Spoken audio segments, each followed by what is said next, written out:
Good morning to you out there. I'm Danilo Evangelista, and welcome to our tropical weather outlook video for today, Sunday, May 19th, 2024. Continuing on with these daily updates, let's get started. First off, with a countdown till June 1st, which is the start of the Atlantic hurricane season.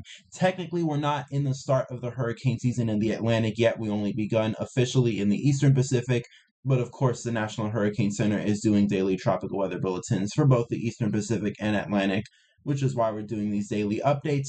But until the official start of the hurricane season in the Atlantic, we are still 13 days away, so less than 2 weeks now, and the hurricane season will begin. So it is basically right on our doorstep. And it's been like that for at least the past several weeks now. No difference really, since hurricane season is basically right upon us, only a few weeks away. So with that being said, how does the tropical weather bulletins look like for the Atlantic over the next 7 days? Obviously, since we're not yet in the hurricane season, only May 19th, nothing is expected over the next 7 days. And in the Eastern Pacific too, as well, nothing is expected to happen. We had multiple areas of interest over the last week or so that popped up, but they both fizzled out, and no development is really expected of either of those areas. They were both taken off the tropical weather bulletin yesterday, and of course, once again, no further development is expected today. Taking a satellite look at the Atlantic, not much really going on. And it's kind of nice how you could see the sun rising reflected in the satellite loop. Kind of an interesting thing. But with that, you can kind of also see as well lots of Saharan air coming off Africa, and we talked about Saharan air yesterday. This is more or less a typical sort of thing that we tend to see in the earlier months of the hurricane season. Lots of Saharan air comes off, kind of blankets the tropics, and we don't really get much development that occurs in the early season typically. So this is just kind of something that happens. But trust me, especially as we get into hurricane season and closer towards the peak, Saharan air won't be much of an issue. But besides that, there's also wind shear, and really the main reason why we don't tend to see development this time of year. Notice a bunch of these strong winds, especially these upper level cirrus clouds, representative of very strong winds coming out of the west, moving to the east. Very strong wind shear. Obviously, that is not good for tropical development. And of course, given that it is not good for development and it is May, that's why we don't really tend to look that often for development to occur in May. And as well, if you look at the Eastern Pacific too, on the bottom left portion of the screen, you could also see there's not really much going on there as well, especially that area that we did expect development to occur. Not much organized convective activity there at all. So kind of just goes to show, looks like nothing will happen in the Eastern Pacific after all. And really quickly, just to kind of continue on with the idea that there's a lot of shear in the basin, look at this, especially through the deep tropics. Look at all these reds. Some areas seeing up to 80 knots of wind shear across the Atlantic. So really strong upper level winds going to cut across the top of any sort of convection that does occur, which is why we're not really looking at any sort of development occurring right now. Plus, there's no really signal or impulse to really look at anyways. So bottom line, nothing expected in the Atlantic, although we do have some spots of these green areas of where wind shear is more favorable. And watch over the next several weeks, we're going to see a bunch of this strong wind shear go away, especially as we continue the transition away from this kind of wintry spring pattern where we have a very strong subtropical jet which cuts right through the tropics and the subtropics, which is why we have so much wind shear. That will retract north. We'll start to see the Bermuda High built in, and we'll start getting our tropical waves come off.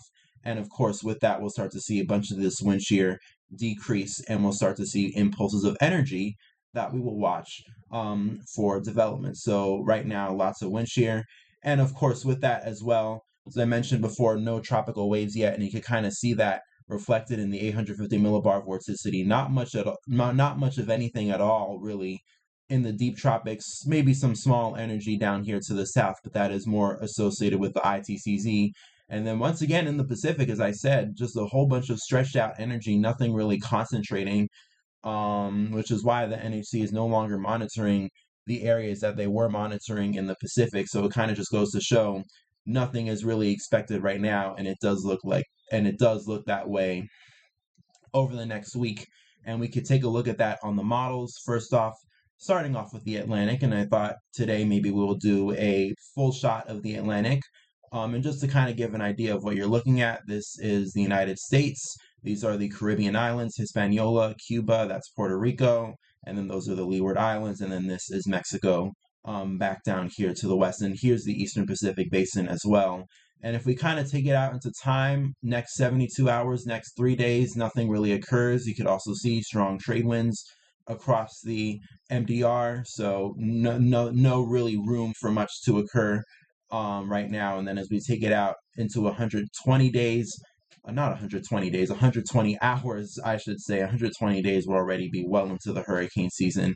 But you can see there is a small pulse of energy that does surge from the Caribbean.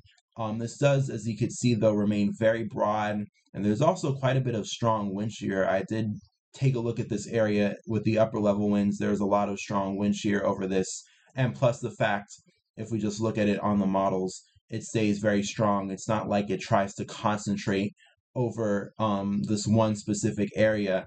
We do see some sort of concentration occur. We do see these closed isobars, so that would represent that there is some sort of low pressure that does occur.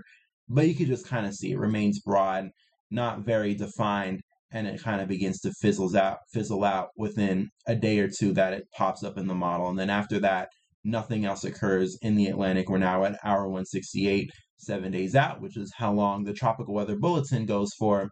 And just really quickly looking at the Eastern Pacific too, you could see nothing occurs there as well. So the Atlantic remaining dead, the Eastern Pacific remaining on the quiet side. Kind of seems like we've battered down that point now for quite a while. But how does it compare to climatology? Just to kind of show as well where we are. Not even in June 1st yet when we start seeing activity typically occur in the Atlantic. And we're right now right around mid to getting towards the latter part of May. And you can kind of see climatology wise, we don't expect much of anything to occur anyways. We're not even in the official bounds yet of the hurricane season in the Atlantic. But of course, you do still see that sometimes we get development to occur. It has happened, especially over the last several years. We have a tendency to see development occur in May, but it's not really a guarantee. One and two, the hurricane season still does not begin till June. And for right now, in our current circumstances, it really doesn't look like there's much of anything that will occur.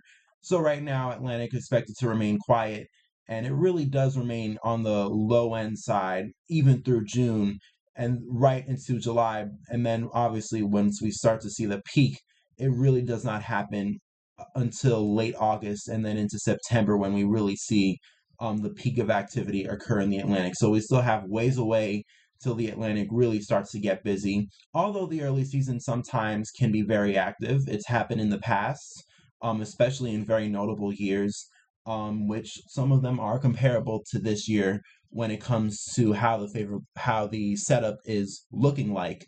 So we'll see maybe if this year ends up having an active early season. We did talk about the fact that there are some trends, maybe some signals that does look like as we get into June, things could become more favorable in the Atlantic. Just depends though if things actually take advantage and if things get going. Still ways out though, and as of right now, once again, nothing expected for development in the Atlantic and Pacific right now. With that being said though, I'm going to close it off for today. Have a great Sunday. Have a great rest of your weekend. We have the whole next week ahead of us. We'll see if maybe anything does pop up then, but it does look like right now, not really looking at too much, which is always a good thing. Thanks for watching though. Look out for another update tomorrow. Stay safe, peace, love, and kindness to all, and we'll talk again very soon.